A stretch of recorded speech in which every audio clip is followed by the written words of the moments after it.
नमस्कार साथियों, आज की वीडियो में हम अग्रज कॉमिक्स को एक्सप्लेन करेंगे। इसकी शुरुआत होती है नागू के द्वारा कश्मीर में आतंकवादियों से युद्ध करते हुए। कश्मीर को अपना बताकर उसको उजाड़ने वालों की डो, नागू तुम्हारा नाम और निशान मिटाकर रख देगा। तुमने भारत माता के मस्तक का अपमान किया है, इसलिए तुम्हारी मस्तक तुम्हारे सिर पर नहीं रहेंगे। भारत माता की जय। और मिशन कश्मीर पूरा हुआ। कैसी थी मेरी परफॉर्मेंस? ऋतिक से बढ़िया थी ना? कमाल है ना? तुम भी कमाल के फिल्मी कीड़े हो नागू। अभी अभी मेरे साथ मिशन कश्मीर देख कर आए और फिर अपनी मणि से आतंकवादियों और उनका अड्डा बनाकर खुद ही उनको उड़ा दिया। कमाल तो है। मैंने पहली बार सर्प रूप में किसी दूसरे सर्प के साथ मिलकर थिएटर में फिल्म देखी है। मैंने भी नागद्वीप के एक सुंदर सर्पणी के साथ पहली बार फिल्म देखी है। अब एक और कमाल होने वाला है। नागराज ने हमको 4 घंटे की मोहलत दी थी और तुम्हारी एक्टिंग के चक्कर में 5 घंटे पहले ही हो चुके हैं। अरे बाप रे, भागो। कहीं नागराज ने हमको अपने शरीर में घुसने न दिया तो घर से बेघर हो जाएंगे। लेकिन मणि का क्या होगा? उसको पहले कबीले में वापस नहीं देने जाऊंगा क्या? अब वहां गए तो फिर वही रहना पड़ेगा, क्योंकि फिर मुझे नागराज तो अपने पास रखेगा नहीं। मणि तो फिलहाल किसी को स्थान पर छिपा दूंगा। इसी वक्त महानगर में स्थित एक पुरानी उजाड़ फैक्ट्री में क्या कर रहा है? अभी तक एक बम नहीं बनाया। बस 10 मिनट और चिंगचैंग, जल्दी कर। मैं इस बम को फोड़ने का इंतजार नहीं कर सकता। बाकी सारी तैयारी हो चुकी है। बम फटेगा महानगर में और शक जाएगा असम और पूर्व उत्तर राज्यों के आतंकवादी संगठनों पर। आतंकवादियों को पकड़ने के लिए पुलिस निर्दोष को पकड़ेगी, जनता में असंतोष बढ़ेगा और आतंकवाद भी बढ़ेगा। उनको मदद देंगे हम चीन वाले, फिर एक दिन पूरे उत्तर पूर्व भारत पर कब्जा कर लेंगे। गुड स्कीम ना? गुड तो है, लेकिन एक चीज़ आपके ये ख्वाब तोड़ सकता है नागराज। नागराज, हम बहुत देर से उसका जिक्र सुन रहे हैं। एक बार मेरे सामने आ गया तो फिर उसका जिक्र दोबारा कोई नहीं सुनेगा। चिंगचैंग ने अब तक 999 खून किए हैं। नागराज 1000वां होगा। सांप यानी नागराज? ये तो तांग की आवाज़ थी। तांग, क्या हुआ? कहाँ है तू? आवाज़ उधर से आई है। कोई आवाज़ नहीं आ रही है, यानी दोनों आवाज़ लगाने के काबिल नहीं रहे और वह भी गायब हो गया है। यानी नागराज यहाँ पर आ चुका है। हाँ, मैं आ चुका हूँ। लेकिन तू यहाँ आया कैसे नागराज? किसी ने मुझे खबर भेजी थी कि इस पुरानी फैक्ट्री में बम बन रहा है। तुम्हारे बारे में भी बताया था। मैंने बताया था, जैसे मैंने चिंगचैंग को हिंदुस्तान पर कब्जा करने का प्लान बताया था और महानगर में धमाके से प्लान की शुरुआत करने को कहा था। अब मेरी योजना की सफलता सिर्फ एक बात पर निर्भर करती है कि नागराज चिंगचैंग को ख़त्म कर दे। मैं तुमको चोट पहुँचाने नहीं चाहता चिंगचैंग। 50 देशों की पुलिस तुमको ढूंढ रही है। अब ये फैसला तुम करना है, तुम्हें जेल जाना चाहोगे या अस्पताल? जेल या अस्पताल, पहले तू ये फैसला कर ले नागराज। तू यहाँ अपने पैरों पर भाग कर जाएगा या 4 कंधों पर शमशान की तरफ जाएगा? पहला वार नागराज ने ही किया। आम इंसानों पर मैं नाग शक्ति के वार नहीं करता चैंग, क्योंकि उनके लिए मेरी शारीरिक शक्ति ही काफ़ी है। मुझे आम इंसान समझने की भूल मत करना नागराज। लेकिन जवाब उससे भी ज़्यादा करारा था। बल्ला की ताकत है इस चीनी में। मैं जिसको मारता हूँ उसकी आत्मा मेरे गुलाम हो जाती नागराज, फिर वह आत्मा मेरे शरीर में ही रहती है। इस वक्त मेरे शरीर में आत्माओं को मिलाकर पूरे 1000 आत्मा है, इसलिए मुझे 1000 आत्माओं की शक्ति है। इसलिए तो मुझे तेरी मौत चाहिए चैंग। बड़ी मेहनत के बाद ढूंढा है मैंने तेरे जैसा दुष्ट शरीर। तेरी आत्मा मेरे शरीर में आकर बसने वाली 1000वीं आत्मा होगी नागराज। सपने मत देख चिंगचैंग। आज तेरे शरीर में बसने वाली सारी आत्माएं आज़ाद हो जाएंगी। मैं उनको आज़ाद कर दूंगा। हो, इस वार से एक सामान्य इंसान की रीढ़ की हड्डी टुकड़े टुकड़े हो जाती, लेकिन तुझ पर कोई असर नहीं हुआ। तू सचमुच सामान्य इंसान नहीं है। तुझ पर नाग शक्ति का प्रयोग करना होगा। नाग शक्तियाँ? तू कलाइयों से जहरीले नाग छोड़ता है? मज़ा आ गया। चीन छोड़ने के बाद पहली बार सांप खाने को मिल रहे हैं। बड़े स्वादिष्ट है तेरे सांप। तो अब मेरी विष फुकार के साथ इनको निगल ले। विष फुकार ने चैंग को उसके पैरों पर खड़ा नहीं रहने दिया। जहरीला इंसान है तू, तेरे शरीर में नाग और जहर भरा हुआ है। अब मुझे भी चीनी तंत्र को काम में लाना होगा। देख नागराज, कई सिद्धियां प्राप्त की है मैंने। तू अपने शरीर पे सांप रखता है, अब मैं अपने शरीर में ड्रैगन को रखता हूँ। आग उगलता ड्रैगन? मैंने किसी आतंकवादी में ऐसी शक्तियां होने की कल्पना भी नहीं की थी। इसका मुंह बांधना पड़ेगा, क्योंकि इसकी आग मुझे भस्म कर सकती है। नागरस्सी से ज़्यादा मजबूत बंधन का प्रयोग करना पड़ेगा। लेकिन इसने लोहे के मोटे पाइप को भी तोड़ डाला। ऐसे बंधन अभी तक बना ही नहीं जो ड्रैगन का मुंह बंद कर सके। तुझे तो यह भून कर ही रहेगा। इसकी मोटी खाल में एक दांत गाड़ना भी असंभव है, वरना मैं इसे काट कर गला देता। इसको मैं एक घूसे से बेहोश कर सकता हूँ, लेकिन वह एक घूसा मारने का मौका तो दे। नागराज को मदद की ज़रूरत है, लेकिन अभी वार किया तो वह भेद खुल जाएगा कि यहाँ पर चैंग और उसके आदमियों के अलावा कोई और भी है। थोड़ी देर और देखता हूँ। ओह, ये मुझ पर दोबारा अपने मुंह पर उचाने का मौका ही नहीं दे रहा है। इसकी दुम, हाँ, इससे बात बन सकती है। अगले ही पल नागराज ने ड्रैगन की दुम आग के सामने कर दी। अपनी ही दुम झुलसने से कारण ड्रैगन तिलमिला उठा। ड्रैगन थोड़ी देर के लिए असंतुलित हुआ और नागराज को वह मौका मिल गया जिसकी उसको तलाश थी। ये ड्रैगन मेरे काम का नहीं रहा। यह काम मैं खुद भी कर लेता हूँ। तुझको तकलीफ करने की जरूरत नहीं है। तेरे चीनी तंत्र को मेरे विष नागफनी सर्प रोक लेंगे और अब तू भी किसी काम का नहीं रहेगा नागराज। कणों में बिखेर दूंगा मैं तुझे। ओह, तुझ में चमत्कारी शक्तियां भी है नागराज। तेरी आत्मा पाकर तो मेरी तंत्र शक्तियां कई गुना बढ़ जाएगी। तुझे मरना होगा नागराज, मरना होगा। नहीं मरता जा, क्या कर लेगा। शारीरिक शक्ति में तू ही समान है। तू मुझसे लड़ सकता है, इसलिए अब तू उनसे लड़ेगा जिनसे तू लड़ नहीं सकता, मेरी गुलाम आत्माओं से।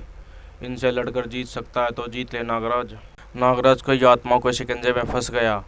आत्माओं से तो सिर्फ मेरी आत्मा ही लड़ सकती, मेरा शरीर नहीं, और अपनी आत्मा को मैं शरीर से बाहर नहीं निकाल सकता। इच्छाधारी शक्तियों का प्रयोग मुझे बचा सकता है, कोई फायदा नहीं है। इच्छाधारी शक्ति भी इनके शिकंजे से छूट नहीं पा रही है। ये मेरा दम घोट करेंगे, मेरे शरीर के हड्डियां को तोड़ना चाह रहे हैं। ये कैसा वार कर दिया महादुष्ट ने। अब मुझे नागराज की मदद करनी होगी। एक पल नागराज कुछ कर रहा है। उसने कोई रास्ता सूझ लिया है। तुझ में आत्माओं की शक्ति है चिंगचैन, इसलिए इतनी आत्मा तेरे शरीर से निकल जाने के बाद तेरी शक्ति कम हो गई होगी। या तो तू आत्मा को वापस बुला या मुझसे पिटेगा। सोच ले तू क्या करना चाहता है। इसकी नाग शक्ति मुझ पर भारी पड़ रही है। मेरे हालात तो साफ चंद्र वाले हो गए। आत्माओं को वापस बुलाऊं या ना बुलाऊं, दोनों स्थिति में मेरी पिटाई निश्चित है। यह काम उतना आसान नहीं था जितना चिंग चैंग समझ रहा था। मेरी हड्डियों पर पड़ता आत्माओं का दबाव मेरा काम मुश्किल बना रहा है, लेकिन अभी ये भ्रम में है। इससे पहले कि आत्मा मेरी हड्डियां तोड़ दे, मुझे इस पर काबू पा लेना होगा।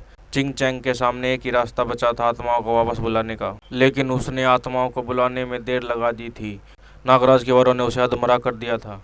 वैसे तो तुझे जान से मार देना चाहिए चैंग, इसीलिए मैं दुनिया की भलाई है, लेकिन नागराज ने किसी इंसान की जान न लेने की शपथ ली हुई है। यह मुझे पता नहीं था। अगर नागराज इसकी जान नहीं लेगा तो मेरी योजना का क्या होगा। इसकी जान तू लेगा नागराज। अगले ही पल नागराज के सर्प द्वारा उठाया गया बम और उसके रिमोट हवा में उठते चले गए और पीछे हटता चैंग के ठीक पीछे आ गिरे। नागराज के वार से बेहोश होकर चिंग चैंग बम के ऊपर जा गिरा और उसी पल नागराज के गिरते पैर के नीचे उस बम का रिमोटा सरका और धमाके ने चिंग चैंग के साथ साथ नागराज को भी हवा में उड़ा दिया। यह रिमोट मेरे पैर के नीचे कैसे आ गया और ये बम यहाँ पर कैसे आया। इसको तो मैंने दूसरी मशीन के पीछे छुपाया था। यह धमाका तो अप्रत्याशित था। मुझे इच्छाधारी कणों में बदलने तक का मौका नहीं मिला। पूरे शरीर घायल हो गया। घाव बनने में थोड़ा वक्त लगेगा, लेकिन बेचारे चिंग चैंग के चीथड़े। चिंग का शरीर तो सही सलामत है। ऐसे भयंकर धमाके को भी चीथड़े नहीं उड़ा पाया। ऐसा अवश्य इसकी तंत्र शक्ति के कारण हुआ, लेकिन यह क्या। चिंग का मृत शरीर तो अपने आप हवा में कैसे उठ रहा है। ऊपर कोई खड़ा है, वह किरणों से चिंग का शरीर उठा रहा है। कौन है ये रहस्यमय शख्स। जरूर चैंग का कोई मददगार होगा। मुझे इसको रोकना होगा, वरना यह चैंग का शायद फिर जीवित कर। नागराज आगे बढ़ा तो जरूर, लेकिन तू अगर घायल न होता नागराज तो शायद मुझे कुछ पलों के लिए रोक सकता था। लेकिन इस शक्तिहीन अवस्था में तू मेरे लिए सिर्फ एक मच्छर है। तुझे नुकसान पहुंचाना मेरा मकसद नहीं है। मुझे तो सिर्फ चैंग की लाश चाहिए और उस पर मैं कुछ अवश्य करूंगा। ये गायब हो रहा है, साथ ही चिंग चैंग का शरीर भी अदृश्य हो रहा है और मैं इसको रोकने के लिए कुछ भी नहीं कर सकता हूँ। मामला उतना सीधा नहीं था जितना नजर आ रहा था। मैं तो इनको मामूली आतंकवादी समझ कर रहा था, लेकिन यह तो कोई गहरा षड्यंत्र है। शायद इन दोनों से कुछ पता चल सके। चिंग चैंग मेरे बारे में नहीं जानता था, लेकिन इस रहस्यमयी बूढ़े को मेरी जानकारी थी और वह शायद मेरे जीतने का इंतजार कर रहा था। पर क्यों, क्या करेगा वह चिंग चैंग के मृत शरीर का। इस घटना का असर दूर तक होने वाला था। आज घर में बड़ा सन्नाटा। दादाजी, ये आवाज़ कैसी है। किचन से आई। कुछ गड़बड़ है, घर में कोई है। जरूर कोई सुपर पावर वाला विलन होगा और शायद उसने दादाजी को नुकसान भी पहुंचाया है। जो भी है वह किचन में ही है। मुझे सावधानी से आगे बढ़ना होगा। और एक ही बार में मैं उसकी खोपड़ी। नागू और नागवाला, तुम दोनों यहाँ पर क्या कर रहे हो। आपका इंतजार कर रहे थे दीदी। नागराज कहाँ है यह पूछना था। मुझे नागराज का पता कैसे मालूम होगा। मुझे ज़्यादा तो तुम लोग जानते हो। उसके मानसिक संपर्क क्यों नहीं कर लेते। न दीदी ना, हमें तो उसके बदन में चुपके से घुसना है। अगर उसने देख लिया तो। क्या किया है तुम दोनों ने। नागराज से 4 घंटे की छुट्टी लेकर गए थे फिल्म देखने, मणि लेने जाने का बहाना बनाकर। फिर देर हो गई, होती चली गई और अब कई घंटे हो चुके हैं। हाँ दीदी, नागराज तो हमारी इस हरकत पर बहुत गुस्सा होगा। कहीं वो हमारे शरीर में ही ना निकलने दे। हमारी मदद कीजिए ना दीदी। भाई, मैं नागराज के मामलों में टांग नहीं अड़ाती। ये तुम दोनों की प्रॉब्लम है, तुम दोनों खुद ही सॉल्व करो। और हाँ, दादाजी कहाँ हैं। वो तो अपने कमरे में ही हैं। जब से हम यहाँ आए हैं तब से कमरे से बाहर नहीं निकले। दादाजी किसी चिंता में हैं। वे कल से सारा दिन अपने कमरे ही में थे। न जाने किसकी जन्म कुंडली का हिसाब किताब लगा रहे हैं। मुझे उससे पूछना होगा वे आखिर किस चिंता में हैं। आपको तो आजकल होश ही नहीं रहता दादाजी, मैं कब जाती हूँ और कब आती हूँ। अरे आपकी आंखों में आंसू, क्या बात है दादाजी, मुझसे आप क्या छुपा रहे हो। समय कितना जल्दी गुजर जाता है इसका पता ही नहीं चलता भारती। मालूम ही नहीं पड़ता कि कब बिछड़ने का वक्त आ जाता है। किससे बिछड़ने का वक्त दादाजी, ये किसकी जन्म कुंडलियाँ है। ओह माय गॉड, ये तो मेरी कुंडली है और ये दूसरी कुंडली भी मेरी है, सिर्फ इस पर नाम नहीं लिखा है। और एक जन्म कुंडली दादाजी की भी है। कौन बिछड़ने वाला है, मैं या दादाजी।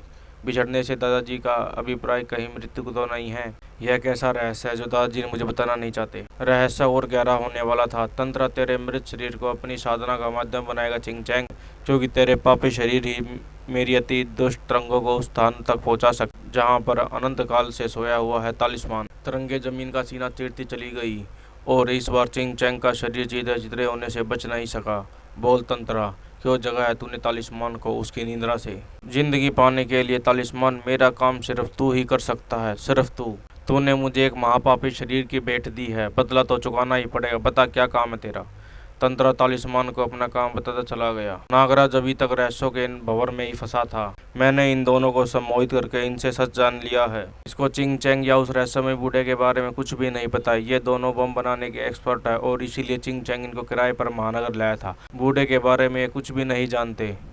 मुझे इंतजार करना होगा, जल्दी कुछ ना कुछ जरूर घटेगा। तब तक दादा बेचारे से मिलकर पता करता हूँ कि उस बूढ़े के बारे में कुछ जानते हैं नहीं। वेदाचार्य का ध्यान कहीं और था। दादाजी कुछ साधना कर रहे और दीवार के द्वार प्रकट हो रहा है। इस द्वार के बारे में तो मुझे भी पता नहीं था। दादाजी ने इसके अंदर जाकर जरूर कोई गुप्त और कीमती चीज रखी है। इस बड़े द्वार के अंदर एक छोटी सी माला। छिपकर देखती हूँ दादाजी इस माला से क्या करना चाह रहे हैं। महानगर के आकाश पर नागराज के अलावा कोई और भी उड़ रहा था। यही है स्थान, यही है बूढ़ा वेदाचार्य जिसके पास है तिलिस्मी घाती।